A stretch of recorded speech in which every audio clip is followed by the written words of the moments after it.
Hey guys, welcome back. If you're new here, my name is Becca and today I have my most anticipated releases of 2021.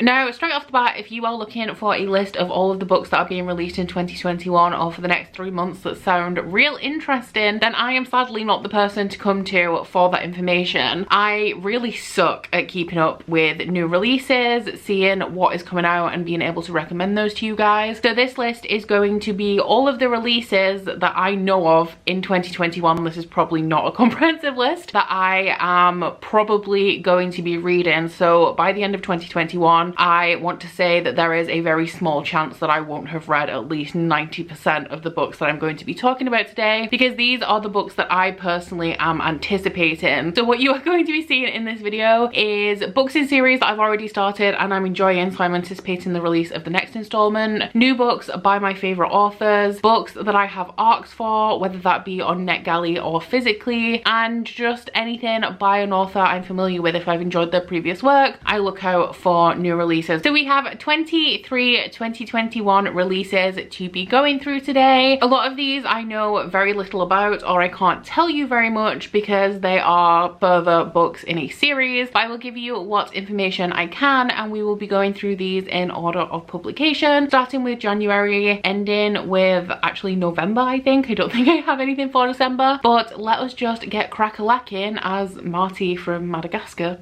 would say, starting off with the January releases. So as I am posting this video a little bit later into the month, this one has already been released now, and I do believe it was released in the UK later than it was in other places, so it was a 2020 release in some places around the world. But that is The Ravens by Cass Morgan and Danielle Page. This is the Illumicrate edition. This did come in the December Illumicrate. However, I also have an arc of this on NetGalley and the release date for this is the 5th of January. I'm not entirely sure if this is young adult or new adult. I feel like from the synopsis it seems like it would be young adult, but it is set in a sorority, so I feel like it is going to sit somewhere between young adult and new adult. This book takes place in a sorority of witches, which is why I am so excited to read this. This is going to be one of the next books that I pick up, and the two main characters we follow in here is one who is like a legacy person, I think, not from the US, don't have sororities, so I don't know the terminology, but she is determined to be the sorority's president because she comes from a long line of ravens. And the other main character is a girl who did not know that she was a witch, and she ends up in this sorority as well. Really excited for the witchy vibes, also because it's a sorority. I'm also hoping to get bitchy vibes from this, and as I mentioned, I'll be reading this very soon, so you will know my thoughts and more information then. The next two are released on the 21st of January. The first one of those is Unchosen by Catherine Blair. I have read another book from Catherine Blair that I really enjoyed, which is why I requested and I'm looking forward to this one. This one follows a girl who has always lived in the shadow of her sisters, and a virus-like curse has spread over the world, so it's kind of like a magical pandemic novel. I'm not sure whether this is like fantasy or science fiction because it seems like it's a little bit of both, but it is a young adult following this girl who lives in the shadow of her sisters. One of her sisters is a commander of some of the survivors and the other one has been branded the chosen one. However, it seems like the main character may actually be the sibling to save the world. The other one for the 21st is one that I'm really excited to read, but I have no idea like what to expect from this, and that is Secrets of the Starcrossed by Clara O'Connor. This is a young adult fantasy. It is the first book in a new series called The Once and Future Queen, and this is a really interesting blend of like history and mythology, because I believe that this is a mix of Arthurian legend, Celtic mythology, and also the Roman Empire. There is also elemental magic in here, and I have no idea what to expect from this, but I like all of those things. I like all of those influences, and I'm really intrigued to see how they are going to come together. Like, how can you blend all of those things? It seems like a very daunting task. I've heard great things about this from the people who've read it so far, and I'm hoping to dive into this really soon. For the 26th of January, we have The Mask Fallen by Samantha Shannon. This is the 4th installment in the Bone Season series, which is a adult dystopian that takes place in a futuristic version of London where it is illegal to be a clairvoyant. Our main character, Paige Mahoney, is indeed a clairvoyant, and one day when she is visiting her father, she gets caught using her abilities and she is imprisoned. She thinks she's going to be hanged. However, she is taken away to this mysterious location, which completely throws open the world and takes it in a different direction. This is another book that's like a blend of genres. It's like a dystopian setting, but it's also like part fantasy sci-fi, maybe paranormal as well, because I don't know the origins of some of the elements of this novel. But I have adored the first 3 installments in the Bone Season series, and I'm really excited to dive into this one. It's chunky, and I've heard that it's pretty sad, which, to be fair, on brand considering how sad the 3rd installment was. And I do believe that this book is taking the series to a new location for us to explore, which is Paris.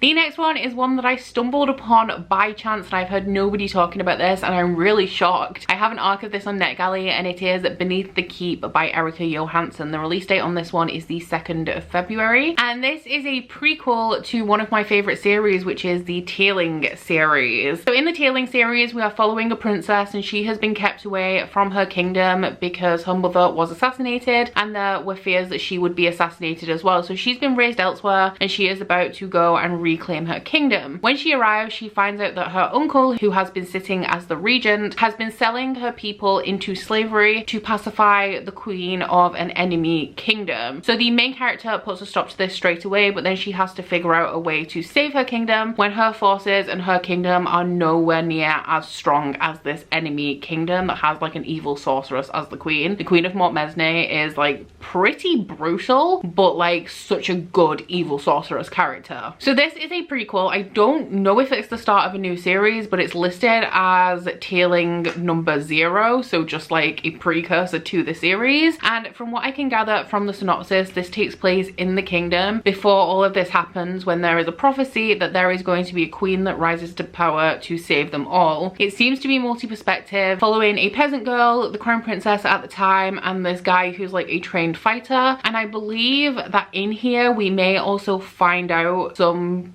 information about how the Queen of Montmesnay, who's the evil sorceress, came to power. So I'm real excited for this one. Had no idea that this was being released, was shocked when I saw it on NetGalley, but I'm excited for more from this series because, as well as this being like a pretty typical high fantasy, it also has a really cool sci-fi twist, which is one of the reasons why I love this series so much. For the 16th of February, we have my most anticipated release of the year, although it is actually a really good year for me with releases in 2021. And this is A Court of Silver Flames by Sarah J Maas. So this is the first book in the series that follows on from the ACOTAR series. So if you haven't, you will have to read the ACOTAR series to read this, otherwise I imagine you're just going to spoil the entire thing for yourself. But this follows Nesta Archeron, who is one of the main character in the ACOTAR series' sister, and also Cassian, who is an Illyrian warrior from the first series. We all talk about how we hate Nesta. Some people love Nesta. I personally really love Nesta, apart from in A Court of Frost and Starlight, because it felt like her character was backpedaling. Can't lie, don't actually know the plot of this. All I know is what I learned from A Court of Frost and Starlight, which is that Nesta is heading into a new location and Cassian is going there with her. And I'm real excited about it because I love Cassian as a character. Pre A Court of Frost and Starlight, I love Nesta.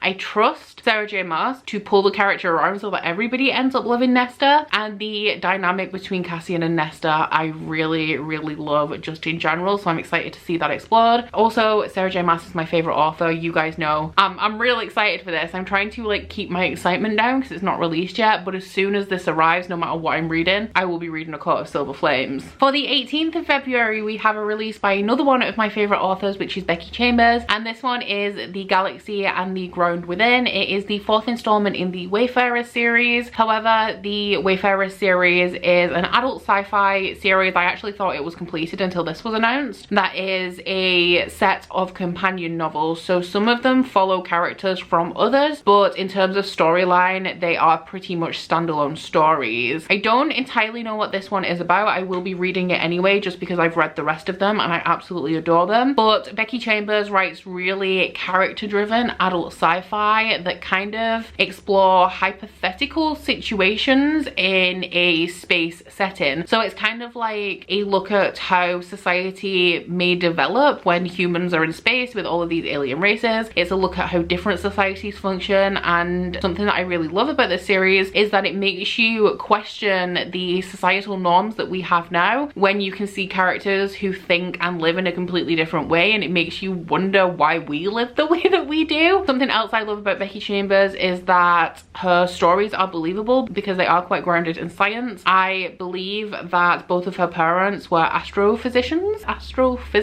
I think that's right, astrophysicists. So she does come from a scientific background that is quite knowledgeable about space, and I absolutely love her stories.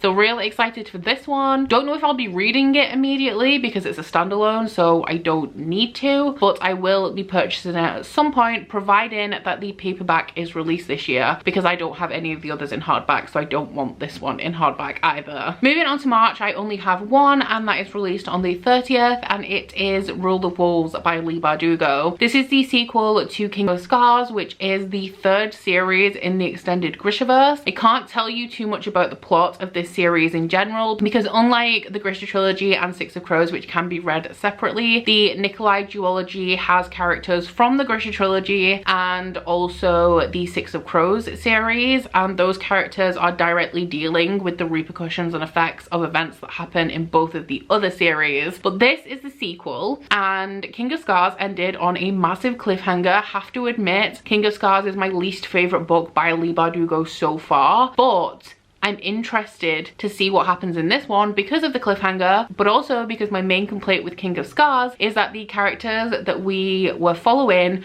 were doing separate things in separate parts of the world, and I'm assuming that those storylines are actually going to come together in the sequel, because it is only a duology as far as I'm aware. So I'm excited to see how that plays out, excited to see how that cliffhanger resolves, so I will be picking this one up. On the 6th of April, I have a release that I only found when I was doing research for this video, and I'm so excited because that is You Love Me by Caroline Kepnes. This is the third book in the You series, which the Netflix show is based on. I read You in 2019 and it was my favorite book of 2019, but this is an adult thriller series that follows a man called Joe, and in book one he works in a bookstore. General appearance wise, he's a pretty stand-up guy. He's really kind, he's really attentive, but he's also a stalker, and You is about how he's working in this bookstore and this woman comes in and he quickly becomes obsessed with her, starts to stalk her, they end up in a relationship, and I just love it. I love it so much. It's kind of like a character study because the things that Joe does, sometimes you can relate to him, like it's quite relatable, but at the same time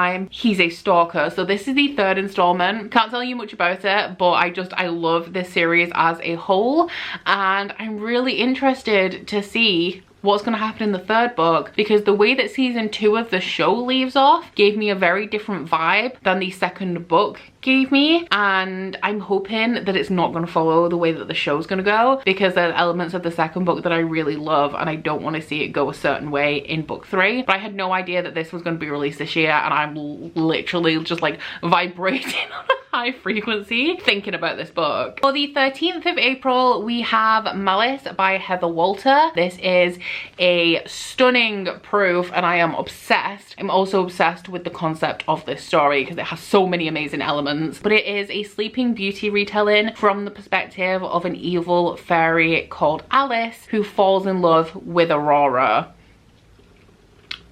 I'm honestly so excited to read this concept. My favorite thing about this is that it's a villain story, like it's from the perspective of a villain. I think it's actually Maleficent who it is going to be from the perspective of, but it could be a different evil fairy. Regardless, evil, villain, female romance, Sleeping Beauty retelling. There's literally nothing about the premise of this that I dislike, and I will be reading this close to its publication date. I'm not going to read it yet, but I'm so excited. The next one has multiple release dates for different countries, but I believe that the UK release date is going to be the 15th of April. However, I believe it's released in February or maybe January in the US. So if you're interested, then please check out the date for whatever country you're in. And that is Possession by Katie Lowe. This is an adult standalone thriller, which I know isn't my usual, but Katie Lowe is the author of The Furies, which was one of my favorite books of 2019. Now, I'm not sure if I'm going to enjoy this as much as The Furies, because The Furies is about a group of girls in a private school that start dabbling in dark magic, and one of them ends up dead. But this one does sound really interesting, and I will give it a try because I enjoyed The Furies so much. So this is about a woman whose husband was murdered, and she has no memories from this night. But a man is convicted for the murder of her husband, and she leaves with their daughter to start a new life. However, 10 years after this, which I'm assuming is present day, there is a true crime podcast called Conviction who has started digging into this case, because apparently there are more things in her background that weren't disclosed at the time of the murder case, and people possibly think that she was the one who killed her husband. For the 20th of April, we have Witches Steeped in Gold by Shannon Smart. This is another stunning proof. This one is, I think, a young adult high fantasy that contains witches, but I believe that there is also political elements in here as well, because one of the characters that we follow is the Queen's daughter, as well as an imprisoned character who is trying to get her freedom. Know very little about this, but I will be reading it because I have a proof copy, and the full cover for this is also just as stunning as this proof is. Also on the 20th of April, we have The Crown of Gilded Bones by Jennifer L. Armentrout. So excited for this. This is the third book in the Blood and Ash series, which is an indie fantasy romance series. The first book is from Blood and Ash, and we follow a girl called Poppy who is the maiden, which means she is never to be looked upon, never to be touched, she can't experience pleasure, and the love interest in there is a man called Hawk who has been tasked with guarding her until her ascension, which is this thing that's going to happen close to her 19th birthday, where she will be given to the gods and ascend. Where the storyline is up to in Crown of Gilded Bones will be nothing like the synopsis I've just given you. We also have some paranormal creatures in here as well, which I don't like to say what they are because it is something that is revealed throughout the course of the first book, and it is also set in a high fantasy world. There is like warring kingdoms, there's gods in here, real exciting stuff, real steamy romance. The cliffhangers at the end of every book are just intense, and after just finishing Kingdom of Flesh and Fire, I am so excited for this one, and I will be devouring it as soon as I get my hands on it. For the 4th of May, which is the day before my birthday, I always like it when book releases coincide with my birthday, we have Realm Breaker by Victoria Aveyard. I know very little about this, but I adore the Red Queen series. It's one of my favorite series, and this is the first book that Victoria Aveyard has written that isn't set in that world. All I can tell you about this is that it is a young adult fantasy. I think it's a high fantasy. It contains pirates, and it follows a girl who is approached by a deadly assassin who tells her that she is part of a dying bloodline and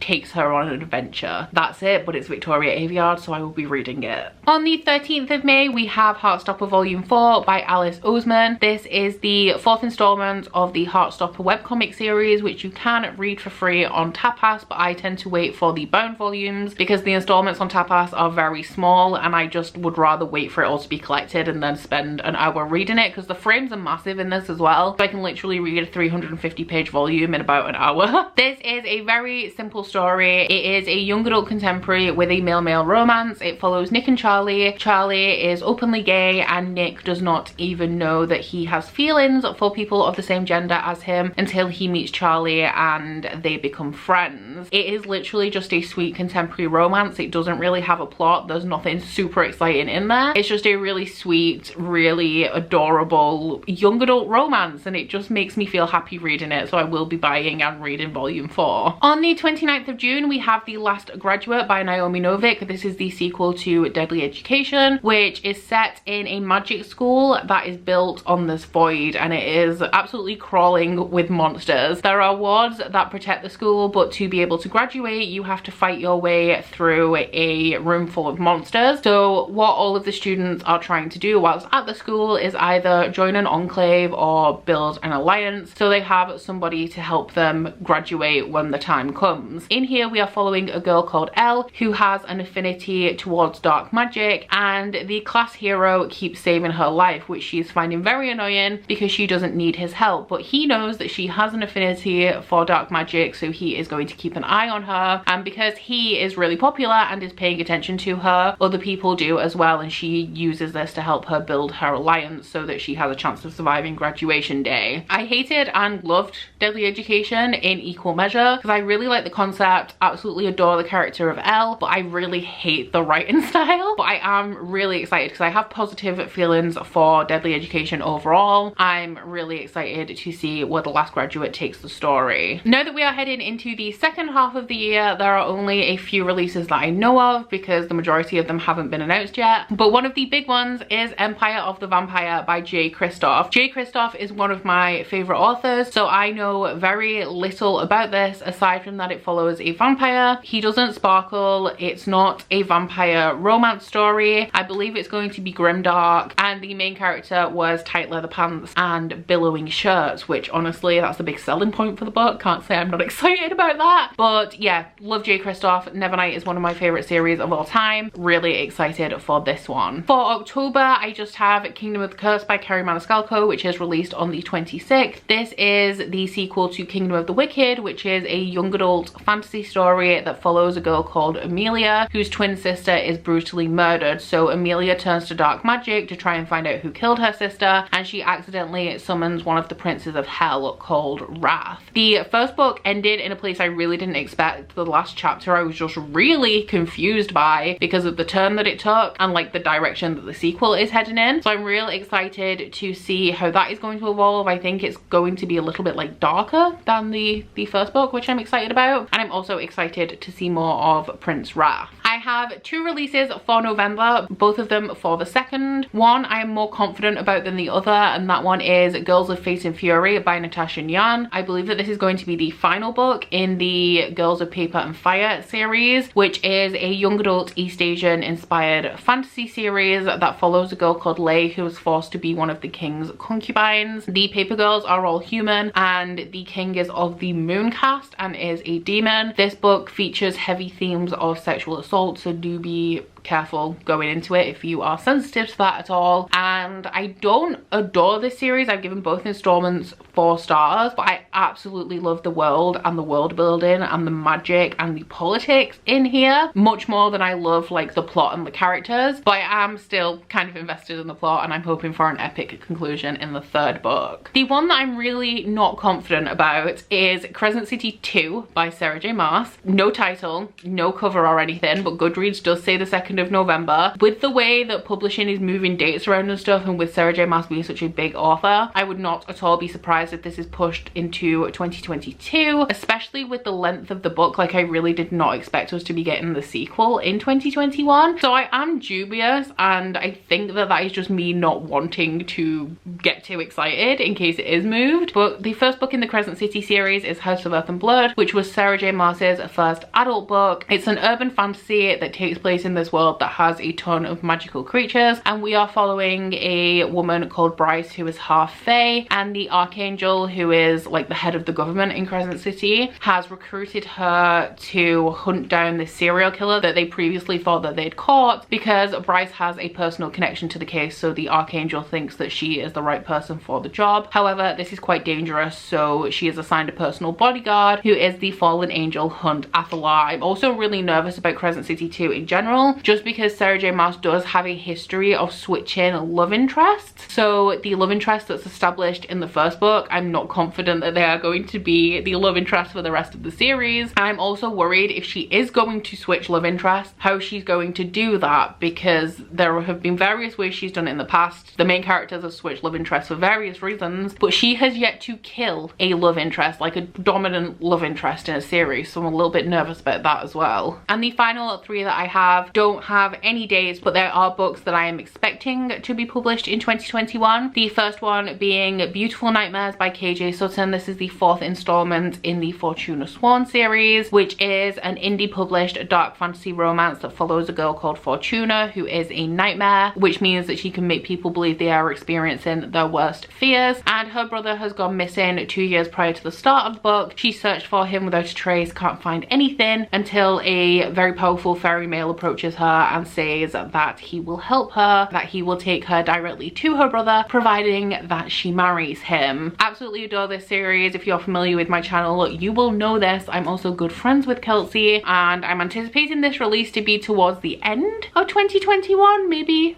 October, November, December time, but I am highly anticipating it and I will be reading it as soon as I get my hands on it. The other two are middle grade releases. The first one is Frostheart 3 by Jamie Littler. I'm pretty confident that this is going to be released in 2021, and this is going to be the conclusion of the Frostheart series, which is a story that follows a young boy called Ash who is a song weaver, which means that he can communicate with monsters that live in this vast snowy landscape. The people of his stronghold are scared of him because of this, so they cast him out, and he ends up on board the Frostheart, which is a pathfinding sleigh where he sets out to find his parents who went on a pathfinding mission a few years ago and never returned. The second one is of course Nevermore 4, which is the fourth installment in the Nevermore series by Jessica Townsend. This one follows a girl called Morrigan Crow who is destined to die on the eve of her 12th birthday because she is a cursed child, which means that everything that goes wrong in her town is blamed on her. However, on the eve of her 12th birthday, she is actually swept away to the magical city of Nevermore by a wonderful, beautiful man called Jupiter North, who enters her into a series of trials to gain entry into the magical, wondrous society. Really excited about this. Nevermore is literally my favorite children's series of all time. Absolutely adore the world and adore everything about it. It's just such a wonderful experience reading it. I don't feel like there's anything that really compares to the feeling of adoring a children's series as an adult. It's a magical feeling that is hard to explain, but Goodreads currently says that this is going to be published in 2021. I have no idea whether that is actually true because Jessica Townsend was signed to write the first 3 books and had her contract renewed to write books 4 to 6. So I don't know whether, because it's like a separate contract, whether the next book may be out in 2022, whether it is 2021. I'm not sure how publishing works in general, but especially in that regard, but I have my fingers crossed because I'm really excited and I really love the Nevermore series. So that is it. Those are the 23 2021 releases that I'm currently anticipating. Like I said, I do think I'm going to read the majority of these. There is only a couple on this list where I think like maybe I won't read them as soon as I get them, or maybe I won't necessarily prioritize them because I'm not super desperate, but